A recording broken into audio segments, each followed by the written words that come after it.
할렐루야. 5월 9일 목요일 새벽 예배 오신 성도님들을 주님의 이름으로 환영합니다. 시간 하나님 주시는 은혜와 평강이 충만한 시간이 되시기를 바랍니다. 함께 찬송가 282장 큰 죄에 빠진 날 위에 함께 찬송하심으로써 오늘 새벽 예배를 시작하도록 하겠습니다.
거룩하신 하나님 아버지 감사합니다. 오늘도 우리에게 새로운 하루를 허락하여 주심에 감사를 드립니다. 오늘 우리가 드리는 예배를 통해서 하나님의 뜻을 깨닫는 은혜의 시간 되게 하여 주시옵소서.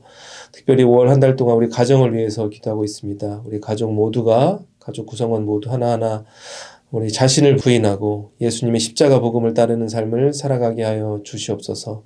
그리하여 우리의 삶의 목표가 썩어 없어질 육신의 정욕을 따르는 삶을 살아가는 것이 아니라 우리의 삶의 순간순간을 통해서 하나님이 나에게 원하시는 모습이 무엇인지 깨닫게 하여 주시옵시고 그런 축복의 통로의 삶, 구원의 통로의 삶을 우리가 살아갈 수 있도록 아버지께서 우리 삶을 인도하여 주시옵소서.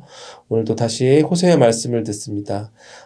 타락해버린 이스라엘 백성들을 보며 강하게 경고하시는 하나님의 음성이 나에게 들려지게 하여 주시옵시고 우리의 삶의 잘못된 모습이 또 우리의 말씀의 능력으로 회복되는 은혜의 시간이 되게 하여 주시옵소서. 성령의 음성을 듣는 귀하고 복된 시간이 되게 하여 주시옵소서. 감사드리며 살아계신 주 예수 그리스도의 이름으로 기도하옵나이다. 아멘. 오늘 우리에게 주시는 하나님의 말씀은 구약성경 호세아서 9장 1절에서 17절까지의 말씀입니다. 이스라엘아 너는 이방 사람처럼 기뻐 뛰놀지 말라. 내가 음행하여 내 하나님을 떠나고 각 타작마당에서 음행의 값을 좋아하였느니라. 타작마당이나 술틀이 그들을 기르지 못할 것이며 새 포도주도 떨어질 것이요 그들은 여호와의 땅에 거주하지 못하며 에브라임은 애굽으로 다시 가고 아수르에서 더러운 것을 먹을 것이니라. 그들은 여호와께 포도주를 부어드리지 못하며 여호와께서 기뻐하시는 바도 되지 못할 것이라. 그들의 재물은 애곡하는 자의 떡과 같아서 그것을 먹는 자는 더러워지나니 그들의 떡은 자기의 먹기에만 소용될 뿐이라. 여호와의 집에 드릴 것이 아님이니라. 너희는 명절날과 여호와의 절기의 날에 무엇을 하겠느냐? 보라 그들이 멸망을 피하여 갈지라도 애굽은 그들을 모으고 노은 그들을 장사하리니 그들의 은은 귀한 것이나 찔레가 덮을 것이요 그들의 장막 안에는 가시덩굴이 퍼지리라. 형벌의 날이 이르렀고 보응의 날이 온 것을 이스라엘이 알지라. 선지자가 어리석었고 신에 감동하는 자가 미쳤나니 이는 내 죄악이 많고 내 원한이 큼이니라. 에브라임은 나의 하나님과 함께한 파수꾼이며 선지자는 모든 길에 친 새 잡는 자의 그물과 같고 그의 하나님의 전에는 원한이 있도다. 그들은 기브아의 시대와 같이 심히 부패한지라. 여호와께서 그 악을 기억하시고 그 죄를 벌하시리라. 옛적에 내가 이스라엘을 만나기를 광야에서 포도를 만남같이 하였으며 너희 조상들을 보기를 무화과 나무에서 처음 맺힌 첫 열매를 봄같이 하였거늘 그들이 바알 부올에 가서 부끄러운 우상에게 몸을 들이므로 저희가 사랑하는 우상같이 가증하여졌도다. 에브라임의 영광이 새같이 날아가리니 해산하는 것이나 아이 베는 것이나 임신하는 것이 없으리라. 혹 그들이 자식을 기를지라도 내가 그 자식을 없이하여 한 사람도 남기지 아니할 것이라. 내가 그들을 떠나는 때에는 그들에게 화가 미치리로라. 내가 보건대 에브라임은 아름다운 곳에 심긴 두로와 같으나 그 자식들을 살인하는 자에게로 끌어내리로다. 여호와여 그들에게 주소서. 무엇을 주시려 하나이까? 아이 베지 못하는 태와 젖없는 유방을 주시옵소서. 그들의 모든 악이 길갈에 있으므로 내가 거기에서 그들을 미워하였노라. 그들의 행위가 악함으로 내 집에서 그들을 쫓아내고 다시는 사랑하지 아니하리라. 그들의 지도자들은 다 반역한 자니라. 에브라임은 매를 맞아 그 뿌리가 말라 열매를 맺지 못하나니 비록 아이를 낳을지라도 내가 그 사랑하는 태의 열매를 죽이리라. 그들이 듣지 아니하므로 내 하나님이 그들을 버리시나니 그들이 여러 나라 가운데 떠도는 자가 되리라. 아멘. 오늘은 호세아 9장의 말씀입니다. 계속해서 호세아 말씀을 보고 있습니다. 기본적으로 호세아서는 망해가고 있는 이스라엘 민족을 향한 하나님의 메시지가 호세아 선지자를 통해서 들려지고 있는 것을 우리가 함께 계속해서 보고 있습니다. 이스라엘 민족은 어떤 민족이었습니까? 우리가 너무나 잘 알고 있죠. 그 믿음의 아버지 아브라함이 하나님께 크신 축복을 받았습니다. 아브라함이 받았던 그 하나님의 축복이 그의 아들 이삭에게 전해지고 또한 그의 아들 야곱에게 전해져 야곱이 이스라엘로 변하여 이스라엘 민족을 이루게 되었습니다. 그 놀라운 하나님의 축복이 이렇게 대를 거쳐서 이스라엘 민족에게 전해진 그런 하나님께 선택받은 귀하고 복된 민족이 이스라엘 민족이라고 할 수 있습니다. 그런데 그들의 삶이 이제 어떻게 변화가 되었습니까? 더 이상 이제 하나님의 축복이 아닌 하나님의 저주가 임하고 있는 안타까운 모습을 우리는 이제 호세아서를 통해서 보고 있는 것입니다. 9장에서도 무서운 하나님의 저주가 계속해서 길게 보여지고 있죠. 하나님의 저주가 이스라엘 민족에게 임한 이유가 무엇이었습니까? 바로 그들이 하나님과 멀어지고 우상을 섬기는 삶을 살았기 때문입니다. 우리가 열왕기상 말씀을 기억해 보면 여로보암 왕 시대에 어떠한 일이 일어났죠? 송아지를 우상으로 만들고 그 송아지를 섬기는 그런 이스라엘 민족의 삶을 우리가 볼 수 있었습니다.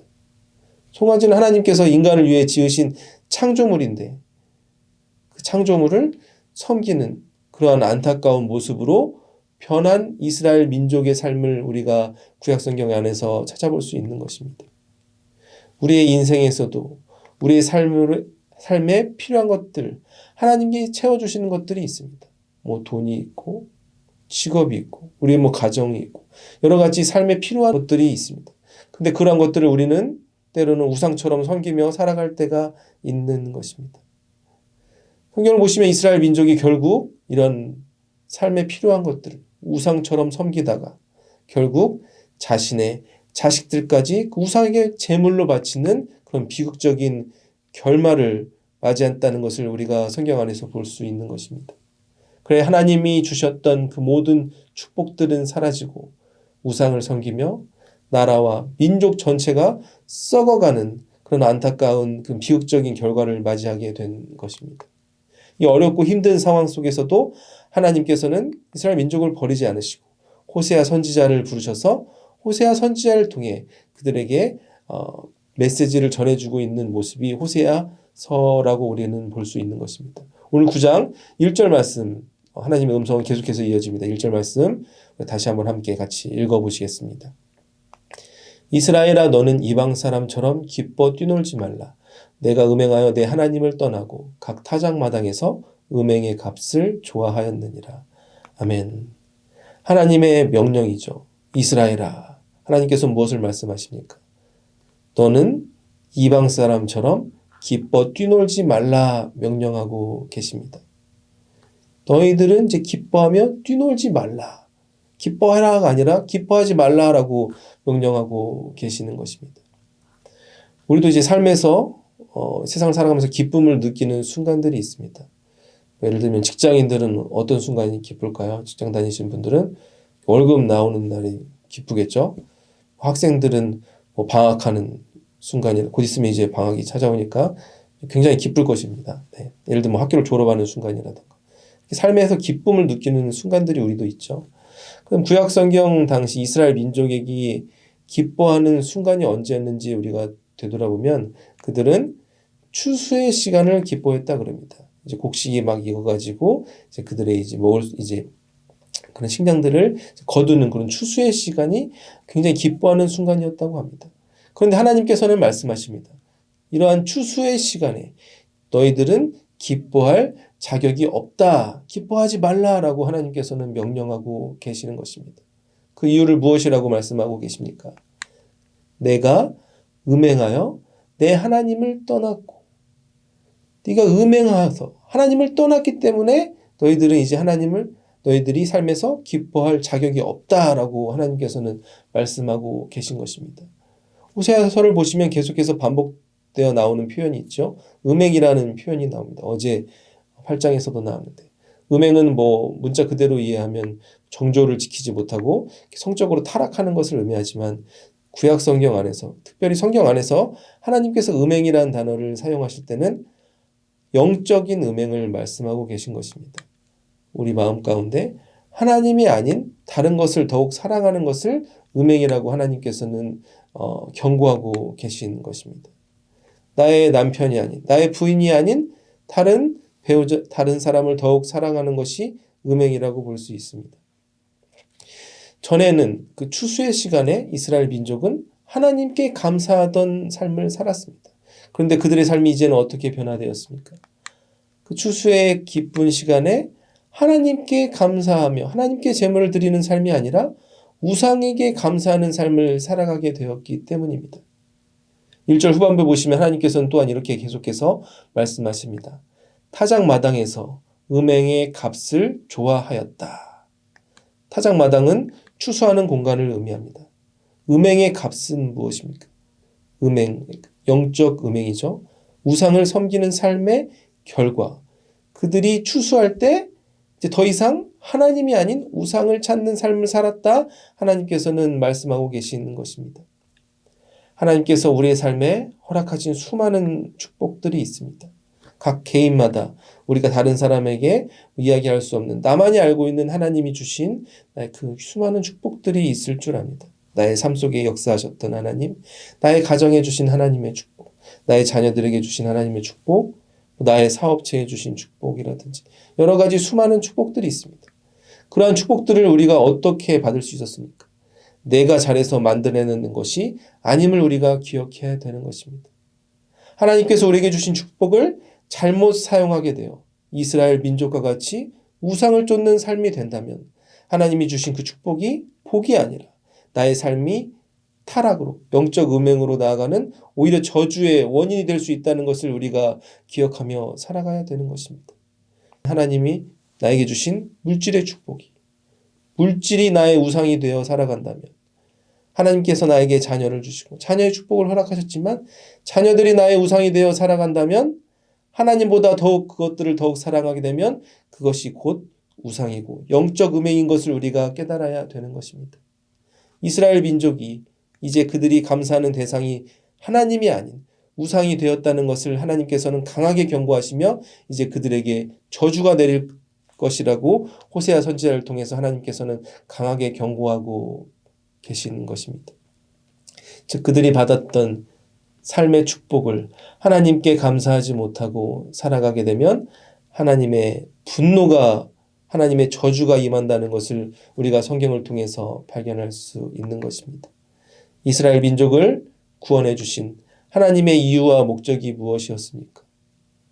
하나님을 온전히 사랑하는 삶을 살고 하나님의 뜻을 이루는 삶을 살아가기 위해서 하나님께서 그들을 구원하여 주셨던 것입니다. 하나님께서 우리에게 놀라운 축복을 허락하신 이유가 무엇입니까? 하나님의 계획을 이루시기 위해 하나님께서 우리에게 수많은 축복을 허락하여 주셨음을 우리가 기억해야 되는 것입니다. 사랑하는 성도 여러분, 우리가 어떠한 상황 속에서도 하나님을 제일 사랑하는 우리가 되어서 하나님께서 우리에게 주신 그 축복을 우상에게 낭비하지 않는 성도님들이 되시기를 주님의 이름으로 축원합니다. 계속해서 그렇다면 영적 음행의 삶을 살아간 이스라엘 민족의 삶의 결과가 어떻게 나오는지 2절에 이어서 어떤 하나님은 무엇을 말씀하신지 계속해서 함께 보시겠습니다. 2절 말씀. 타작마당이나 술틀이 그들을 기르지 못할 것이며 새 포도주도 떨어질 것이요. 아멘. 타작마당이 또 나왔죠. 곡식을 추수하는 공간을 타작마당이라고 할 수 있습니다. 술틀은 포도주를 만드는 기계죠. 포도주는 그때 당시 이제 물과 같이 사용되었다고 합니다.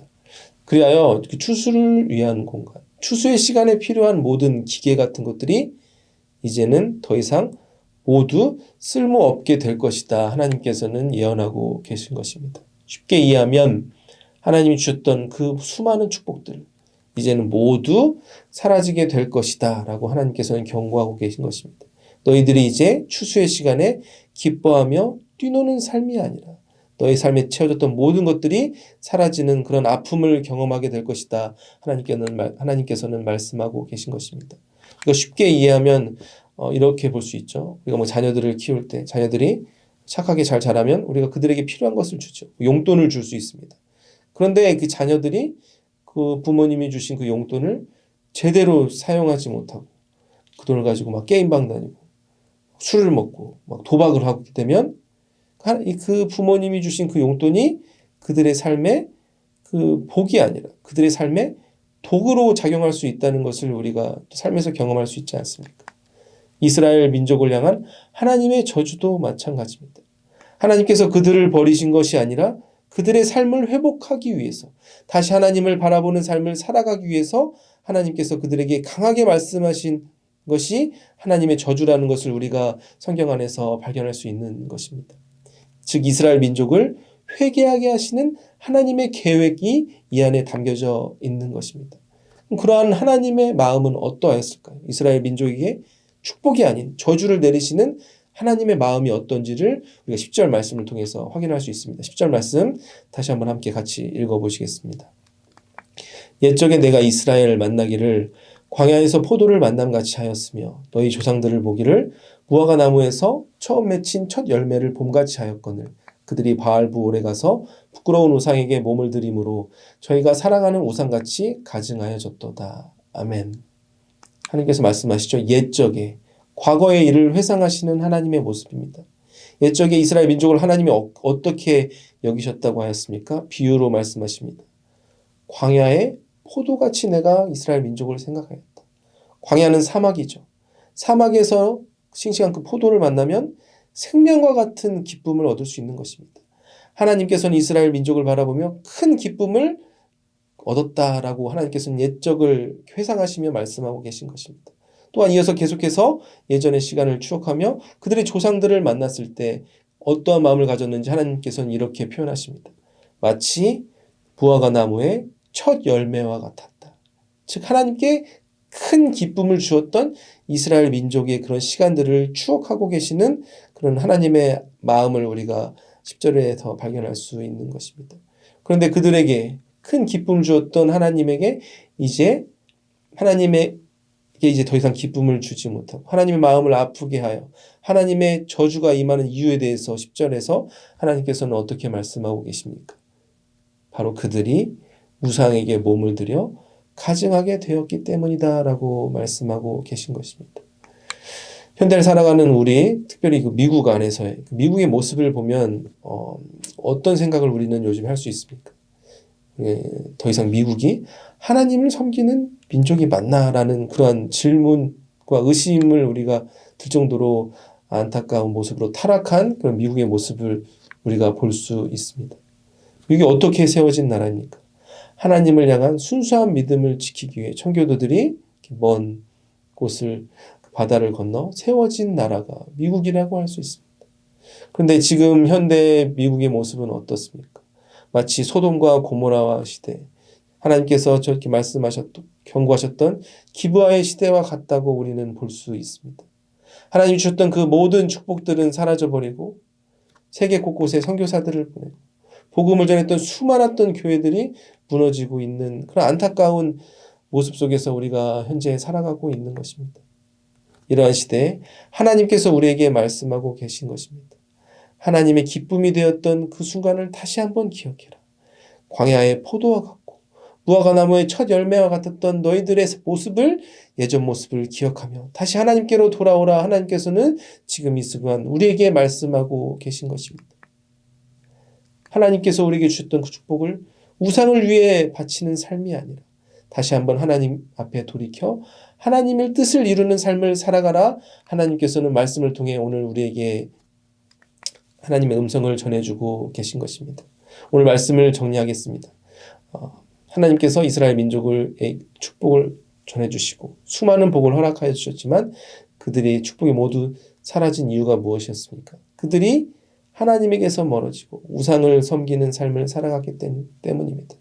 하나님께서 주신 축복을 우상에게 바치는 그런 잘못된 삶을 살아갔기 때문에 그들이 더 이상 하나님의 기쁨이 되는 삶이 아니라 하나님의 저주가 임하는 안타까운 삶을 살아가게 되었던 것입니다. 하나님께서 그들에게 이스라엘 민족에게 저주를 내리시는 목적이 무엇입니까? 그들이 진정한 회개를 이루어 하나님이 원하시는 하나님께 기쁨을 드리는 모습으로 변화시키기 위한 하나님의 놀라운 섭리가 이 안에 담겨 있음을 우리는 기억해야 될 것입니다. 사랑하는 성도 여러분, 우리가 어떠한 상황 속에서도 하나님께서 나의 지난 인생에 지금 이 순간에 부어주신 그 축복의 의미를 다시 한번 기억하고 나를 부르신 목적을 다시 한번 기억하며 살아가 우리의 삶을 통해 하나님을 제일 마음 깊숙이 사랑하며 하나님을 위한 삶을 우리가 살아가 우리의 삶의 순간순간을 통하여 하나님의 뜻을 이루시는 귀한 삶을 살아가시는 모든 성도님들이 되시기를 주님의 이름으로 축원합니다.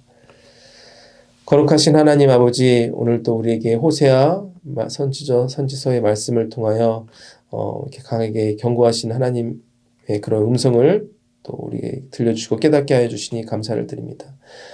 하나님께서 우리에게 허락하여 주신 수많은 그런 축복이 있음을 주님 앞에 고백합니다. 그런데 우리가 때로는 이 악하고 험한 세상 속에서 하나님 주신 축복들을 잘못 사용하며 또 살아가며 또 우상과 같은 것들을 섬기며 살아갈 때가 있음을 고백합니다. 하나님 아버지, 우리의 마음을 돌이켜 다시 한번 하나님을 바라보게 하여 주시옵소서.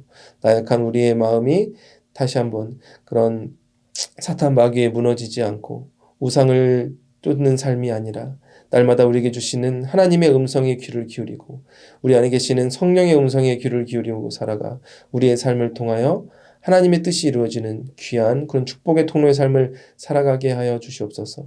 그런 삶을 우리의 힘과 지혜와 능력으로는 살아갈 수 없습니다.